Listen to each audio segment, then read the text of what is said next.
Okay, welcome to another episode of the Hundamental Guide to Life. We are steaming through the series, and I am so excited because this week I'm welcoming a queen who was born in Suffolk, raised in Norwich, but was made in Dagenham or Dagenhun. There's loads of Hun puns in this. It's all downhill from here. She was a season 3 queen on RuPaul's Drag Race UK, who made it to the top 3, and she's here to spill the tea with me. And we want to see what type of Hun Ella Vaday is. So, welcome to the Hundamental Guide to Life, Ella Vaday. Hello, how you doing? You having a good time? Yeah, we were just talking. We're recording today when there's been a freak hailstorm, and that sort of threw me off course. But we're here now. The hail's gone. Welcome to the Hundamental Guide to Life. First of all, we ask all of our guests on the Hundamental Guide to Life, the podcast, would you consider yourself a Hun? Do you know what? I'm not sure. I guess we'll find out during this podcast. I wouldn't consider myself a Hun, but perhaps I am. I'm not sure. Well, I've got this theory, and I've spoken about this previously on the podcast, that everybody is a little bit of a Hun depending on how Hun they want to be on that day. So we will see, and we'll put you through the test. So why do you think that that drag and Hun sort of mix in the same world? It's so funny, isn't it, how it has become Hun culture drag. Like, you go to any drag brunch and you will see all the Huns getting white girl wasted, you know, loving their life. I don't know what it is. I really don't. I think they must have a fascination with, you know, predominantly men dressed as women. And I think they're just fascinated by it. And the fact that we look better than them most of the time, I think that's a big part of it too. Indeed, yeah. I mean, we, as you know, we do our Hun brunch, and I love what I love most about it is that all the gorgeous girlies come in at 12 o'clock and they look glam. They've got their nails did, they've got their heels on. Leaving at 5 o'clock is very much a very different story. It's not that glam, but they've had a bloody good time. So that's great. Obviously, drag brunch is a huge part of Hun culture and everything like that. I bet you've done your fair few drag brunches in your time. Oh, yeah? Bloody hell, I have. I worked, after Drag Race, I was in Brighton every Saturday and did 2 brunches in a day. And my goodness, I mean, I was quite tipsy by the second one, but the people in there were just hilarious because it was mainly people like, would you like to go on Drag Race, Ella? And I'd be like, nah, having just done it, you know. And they get hilarious, especially you got your hen parties. They walk in very sensible, like, oh, we're going to have a great meal. Can't wait for this. By the time they're leaving, they're legless. You know, Sally's been sick in the toilet. You know, they're taking home the guy selling the shots. They're taking him back to the next club. They are feral. It's a moment. And I think we filmed it February, March sort of time. And then you have to wait until September until the announcement. So it's a long time. And there's various elements of people trying to get the gossip from you. You know, they've heard you're on. So you're like, oh, I've heard you're doing this. And then while you're away, obviously you've got no phone because they take it away. And it's stuck in your little bedroom. And then when you get back, it's like, oh, hey, babe, do you want to meet up for coffee? And I'm like, I have not spoken to you for 3 years. Why would I go for coffee with you? So you're living the lie day to day because, I mean, massive part of this as well is like all the Reddit forums as well. I mean, I've got to be honest with you. I've been guilty every now and again having a little look to see who's on and everything. And they're not always right, are they? No, they're not. And I enjoyed checking the Reddit things as well, just to see what they knew. Like, and a lot of the details were wrong. Like they didn't know. There was this rumor that nobody won Snatch Game and Bag of Chips came back to save it or something like that. And I was like, hang about, I won Snatch Game. I'm like, go away. Like, honestly, how many times when you do press, when you do interviews, do people do what I've just done and go, let's talk about that moment? Are you all microwaved out? I know. A lot of the time people say, oh, say the Meecrowavay. And I'm like, that is not how you say it. It's Meecrowavay. No. It was such a moment. Like literally the Meecrowavay thing, I think happened quite close to me leaving. So it was like fresh material because Nigella was my second choice. I wasn't going to do her. I was going to do Old Mystic Meg. And it just so happened that Meecrowavay happened. And I was like, well, there you go. There's an answer to Snatch Game if I need it. And Snatch Game was just one of those things. I was slightly petrified, to be honest, of Snatch Game because I don't do celebrity impressions. Like I act and I can improvise and stuff. So I always knew it's either going to go really fucking badly or it'll go well. And thank God it went in the better end. Well, I won, so it went well. Well, it's gone down as one of it's a massive standout moment for me for season 3. So I salute you the Meecrowavay. On the topics of Meecrowavays again, what's your favourite Meecrowavay meal? Oh, do you know what? Do you know what I love? And maybe this is a Hun thing. Those little tubs of hot chocolate puddings that you put in the microwave for like 60 seconds.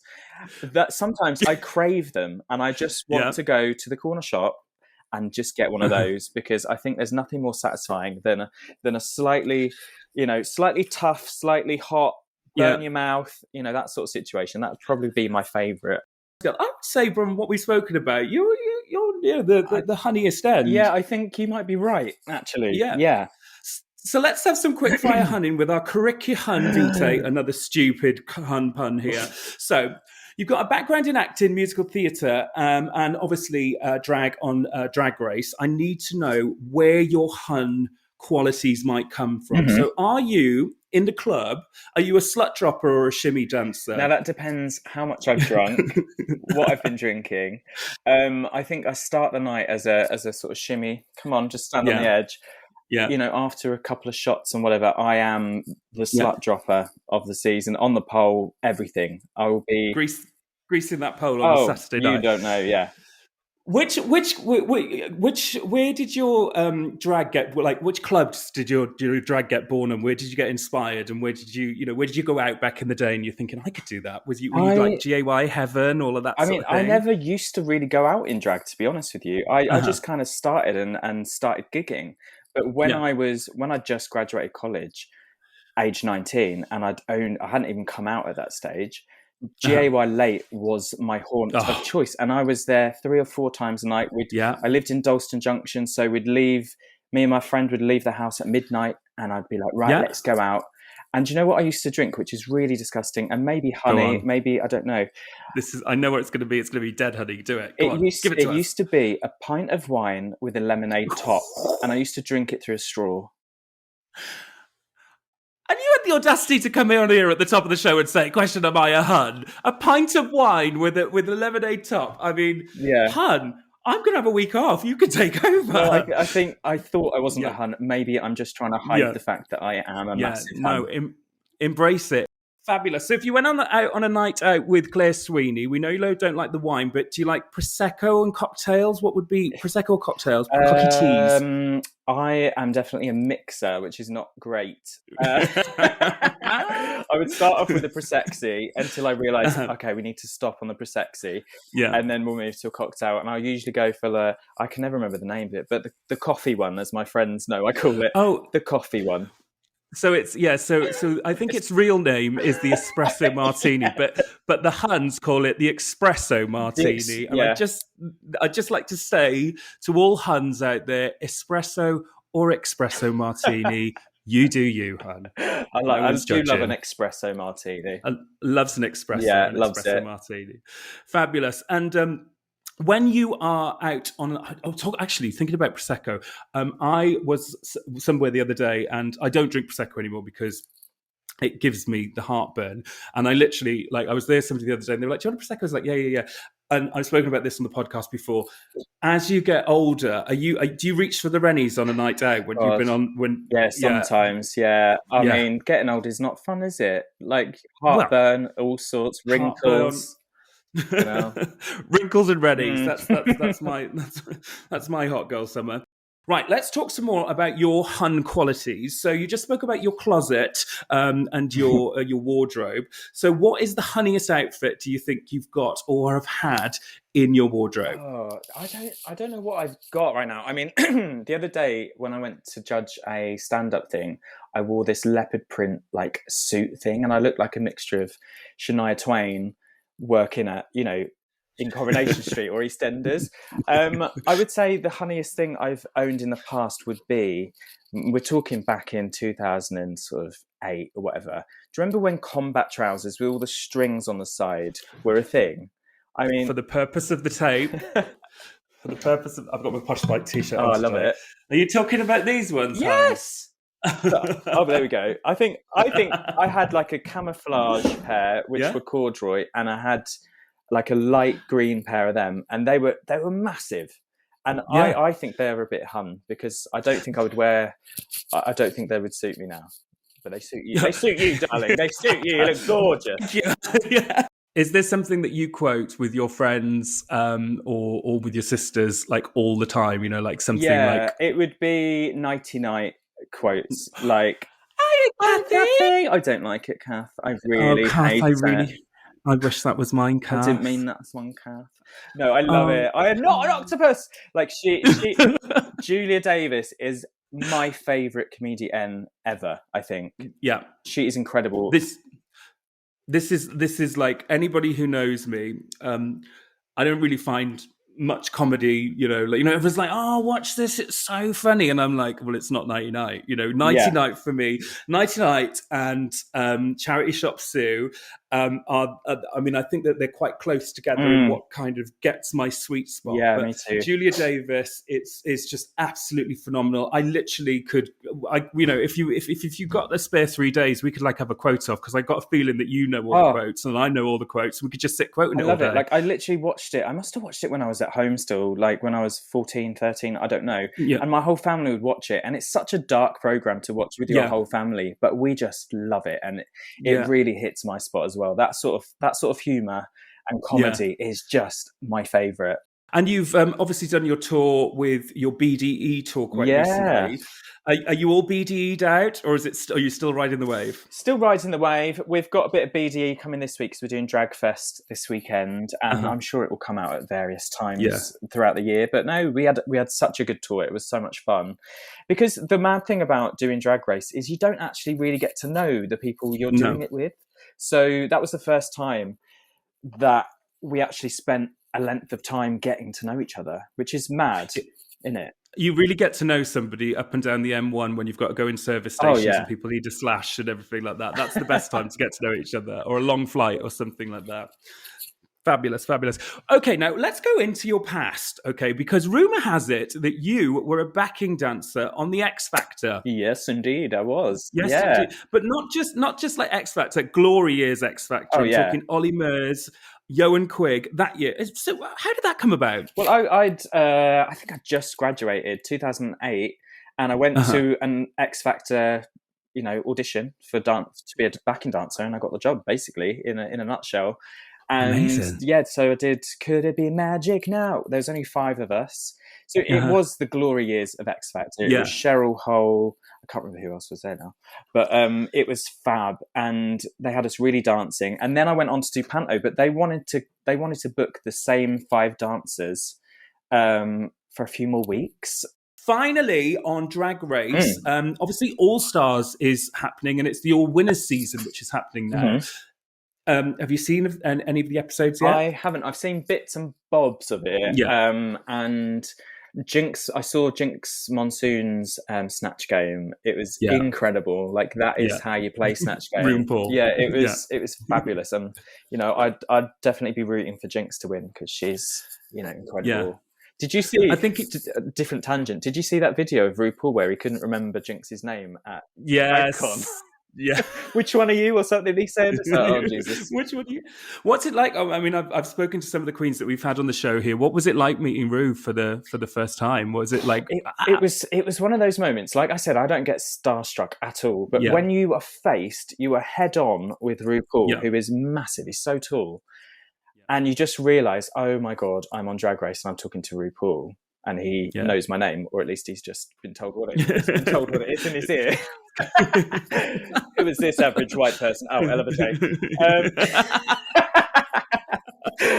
It was daunting, but as the weeks/days went on, I became more comfortable, and he got to know me, and I felt more comfortable around Ru, and felt like I could banter with him more. But it's like going to the head mistress or something. It was quite daunting and scary. Miss Trunchru. Yeah, literally. Ooh.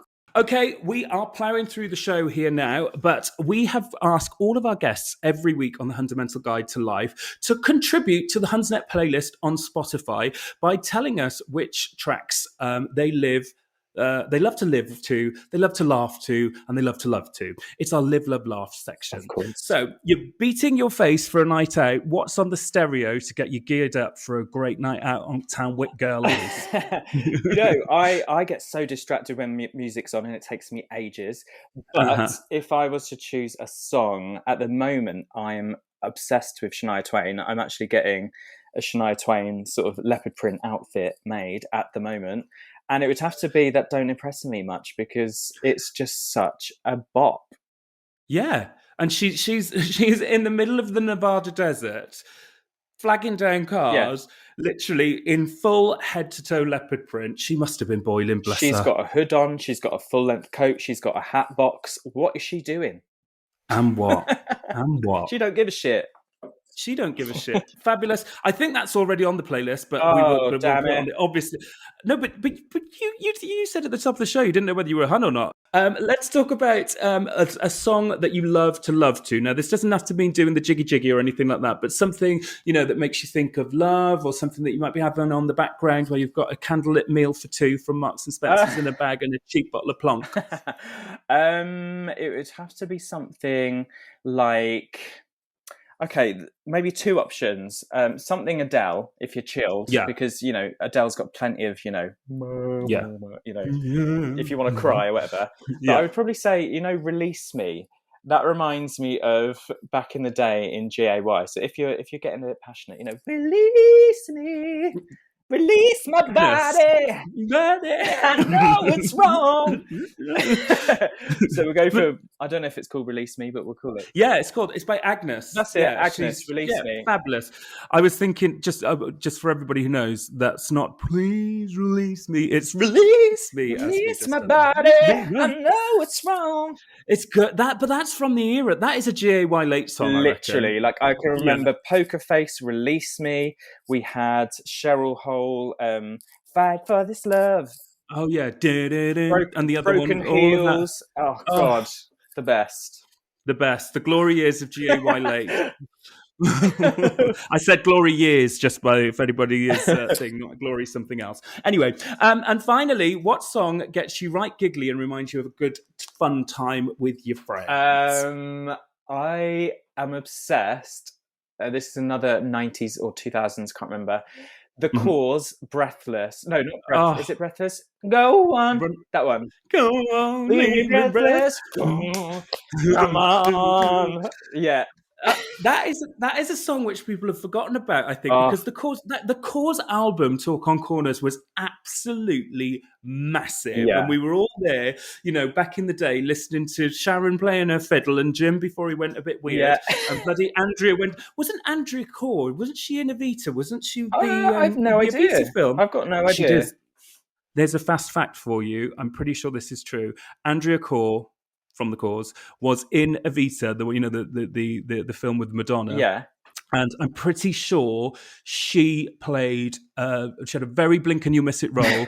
And I'm pretty sure that she was, what's Evita's husband called? Is it Juan Perón? I'm pretty sure that she was his mistress. And she walks out. I'm pretty sure there's a staircase. We'll post it if we find it. Please find that. Obsessed with The Cause. I can't believe people don't listen to The Cause every day like I do. Well, Kathy, it's been absolutely lovely to have you here on the show today, Kath. Thanks, Dawn. Oh, Dawn. Wish you the best of life. What you got left of it, Kath? How many of you had? How many of those have you had? Just two? Four. Right. Four. Well, it was gorgeous to see you, darling. Oh, darling, thank you so much for joining us. Good luck in Australia. Good luck with the tour. Say hello to all the gorgeous girlies who I know are in your WhatsApp group. Thanks so much. Have a fab tour. Have a fab time at Dragfest, and you go wild in the Isles, hun. And finally, go out there, all huns blazing. Oh, I will. Thank you so much. Bye. Bye, Gorgie. Bye-bye.